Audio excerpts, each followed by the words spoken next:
السلام علیکم۔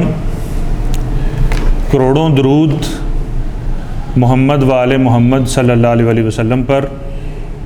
میرا نام ممتاز احمد خان ہے۔ آج ایک پبلک میسج لے کر میں حاضر ہوا ہوں اور یہ انتہائی اہم مسئلہ بھی ہے۔ ہمارے یہاں پر میری توجہ اس معاملے کی طرف ایک حادثہ پیش آنے کے بعد گئی، تو میں نے آج یہ ضروری سمجھا کہ آپ سب بہن بھائیوں کو بھی اس معاملے سے آگاہ کر دیا جائے اور اعلیٰ ایوانوں میں بیٹھے صاحب اقتدار لوگوں تک بھی یہ میرا میسج پہنچ جائے۔ ہوا یوں ہے کہ گزشتہ دنوں تھانہ چونک کے ایریا میں ایک معاملہ، ایک پرچہ رپورٹ ہوا ہے 302 کا، جس میں ہم نے پرسنلی تحقیق کی تو پتہ چلا ہے کہ ایک مدرسے کے 3 طالب علم، تینوں دوست تھے، جو کہ ایک ٹک ٹاک کی ویڈیو بنانے لگے تھے اور ان کے ہاتھ میں ایک پستول تھا اور وہ 7 پسٹل چل جاتا ہے اور ایکسیڈنٹلی بچے کے سر میں گولی لگنے سے ایک نوجوان بچہ موقع پر جاں بحق ہو جاتا ہے۔ جس سے گولی لگی، نہ تو اس کا کوئی شوق تھا، اس کے ساتھ نہ کوئی وجہ اعنات تھی کہ وہ اس کو قتل کرتا، اور جس کو لگی نہ اس کا یہ شوق تھا۔ اب میرا جو سب سے اہم آج کے دن میں معاملہ وہ یہ ہے کہ یہ پستول بچوں کے پاس آیا کہاں سے جس سے یہ گولی لگی، اور یہ اتنا نکارہ اور ہلکی کوالٹی کا پستول تھا کہ بچے نے چیمبر مارا اور اسی وقت نہ چاہتے ہوئے ڈائریکٹ گولی فائر ہو گئی اور بچے کے سر میں لگی اور موقع پر وہ جاں بحق ہو گیا۔ دوسرے 2 بچے جن کے نام عرفان اور عثمان ہیں وہ موقع پر گرفتار ہو گئے، اور محمد علی نامی ایک نوجوان جو ہے اس کی موقع پر وفات ہو گئی۔ اس کے اہل خانہ کے ساتھ بھی میری بہت ساری ہمدردیاں ہیں۔ اللہ تعالیٰ اس کو اپنی جوار رحمت میں جگہ دے اور ان کے والدین کو اللہ صبر دے۔ یہ معاملہ اتنا سنگین ہے کہ یہ بچوں کے پاس اسلحہ آیا کہاں سے؟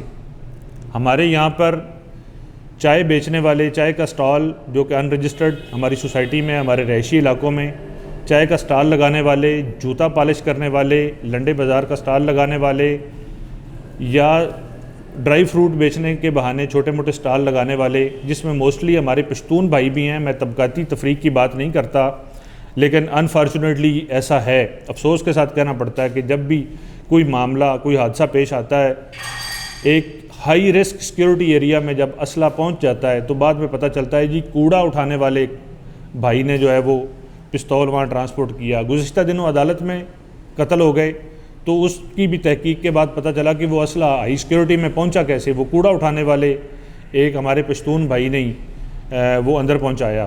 اس سے پہلے ایک نوجوان لڑکی کا قتل ہوتا ہے کورٹ میں، تو وہ پتہ چلا کہ ایک چائے بیچنے والے نے وہ پستول اندر ان کو وہاں تک عدالت کے اندر تک پہنچا کے دیا۔ یہ گھٹیا درے کے بنے ہوئے ہلکی اور دیسی کوالٹی ساخت کے جو اسلحہ ہے، یہ ان کا کوئی بھروسہ نہیں ہوتا، یہ پڑا ہوا خود ہی چل جائے، اور وہی ہوا ان بچوں کے ساتھ۔ آپ روزمرہ اخبارات بھرے پڑے ہیں، مختلف کیسز رپورٹ ہوتے ہیں کہ بچے ٹک ٹاک ویڈیو بنانے لگے تھے یا چیک کرتے ہوئے چل گیا۔ اب یہی معاملہ، ایسا ہی ہلکی کوالٹی کے پستول والا معاملہ بھی ایک بہت بڑے ہمارے پاکستان کے معروف عالم دین مولانا طارق جمیل صاحب کے صاحبزادے کے ساتھ بھی یہ واقعہ پیش آیا کہ وہ خود ہی پسٹل کو چیک کر رہے تھے اور چیک کرنے کے دوران ان کو گولی فائر ہو گئی اور ان کو لگ گئی اور وہ موقع پر جاں بحق ہو گئے۔ اور وہ اتنا بڑا علمی گھرانہ جو ہے وہ اس وقت سوگ میں ہے۔ اللہ تعالیٰ ان کو صبر دے، اللہ تعالیٰ اس عاصم جمیل صاحب کو جنت میں جگہ دے۔ ہماری بہت ساری ہمدردیاں ان کے ساتھ۔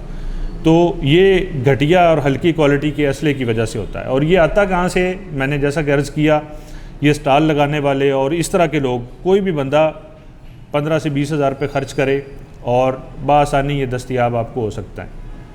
تو میری یہ گزارش ہے ایسے والدین سے جن کے بچے 15 سال 12 سال ان ایج میں ہیں۔ آج کل سوشل میڈیا کے اوپر لوگ بے راہ روی کا شکار ہو رہے ہیں، ٹک ٹاک ویڈیو بنانے کے چکر میں، ایک دوسرے کے ساتھ پارٹی کرنے کے چکر میں اس قسم کے حادثات اکثر شادیوں میں جہاں گیٹ ٹوگیدر ہوتا ہے وہاں یہ معاملات روزمرہ رپورٹ ہوتے ہیں، لیکن ہم کبھی بنیادی چیزوں کی طرف نہیں جاتے۔ میں آج دست بستہ میں ملتمس ہوں آئی جی پنجاب ڈاکٹر عثمان انور صاحب سے، چیف جسٹس آف پاکستان جناب عمر عطا بندیال صاحب، یہ نہیں بندیال صاحب والا کاٹنا ہے. اچھا یہ کاٹ لینا.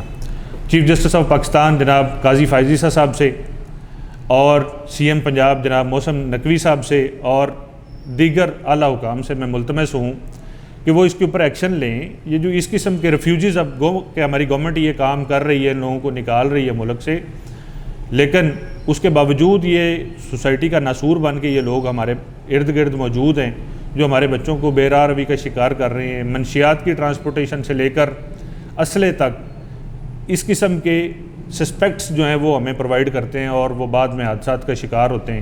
ہماری یونیورسٹیوں کے بچے منشیات کے اوپر لگ گئے ہیں اور وہ بھی پتہ چلتا ہے جی کنٹین والے صاحب نے جو ہے ان کو نشے پر لگا دیا اور وہاں پر یہ آسانی سے اویلیبل تھا. یا اسلحہ جہاں پر اکثر گھروں میں یہ اس قسم کے حادثات ہوتے ہیں تو یہی پتہ چلتا ہے جی فلاں نے ہمیں, یہ جوتا پالش کرنے والے نے, ڈرائی فروٹ والے نے, کپڑا بیچنے والے نے, لنڈے بازار والے نے یہ جو ہے ایک نکارہ قسم کا پستول جو ہے وہ لا کر دیا اور اس سے ایک حادثہ پیش آ گیا. تو آج میرا یہ پیغام والدین کے لیے بھی ہے, سوسائٹی میں ہر ان لوگوں کے لیے جن کے بچے ہیں, خدا را ان ایسے لوگوں کو اپنی سوسائٹی میں اور اپنے ارد گرد نہ آنے دیں اور اپنے بچوں کے اوپر چیک اینڈ بیلنس رکھیں کہ آپ کے بچوں کا رجحان کس طرف ہے. بچے کتابوں سے آج کل دور ہوتے جا رہے ہیں, سوشل میڈیا کی وجہ سے یہ نقصانات ہو رہے ہیں. میری بہت ساری ہمدردیاں ان تینوں خاندانوں کے ساتھ ہیں جن کے 2 بچے جیل میں اس وقت ہیں, تھانے میں, پولیس کسٹڈی میں. وہ خاندان بھی اسی کرب اور عذاب سے گزر رہے ہیں کہ 302 کی FIR ہے, خدا جانے کیا ہوگا. اور وہ فیملی جن کا بچہ اس دنیا سے چلا گیا وہ بھی اس غم میں نڈال ہے, ہم ان کے غم میں بھی برابر کی شریک ہیں. اللہ تعالیٰ ان کو بھی صبر دے. تو یہ آج کا میسج, یہ پبلک میسج ہے, اس کو زیادہ سے زیادہ پھیلائیں اور خدا را آئندہ احتیاط کریں, ایسے لوگوں کو اپنے قریب نہ آنے دیں. اور ہماری پولیس ویسے تو بڑی ایکٹیو ہے, 151 کال کے اوپر FIR درج کر دیتی ہے, لیکن میں نے یہ اپنے میسج کے ذریعے توجہ دلانے کی کوشش کی ہے. ڈاکٹر عثمان انور صاحب کی خاص طور پر انہوں نے پولیس کی اس وقت بہت ساری معاملات میں انہوں نے پولیس کو جدید خطوط پر استوار کیا ہے, بڑی ساری اصلاحات کی ہیں.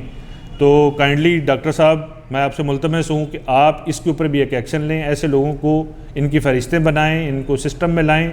اربوں روپے کا ہمارا سیف سٹی کا پروجیکٹ جو کہ نکارہ ہے, جو نہیں چل رہا, اس کو فعال کروائیں.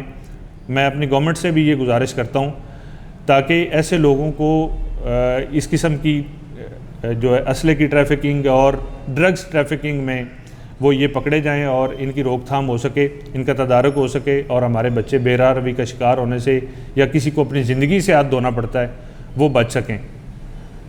جزاک اللہ.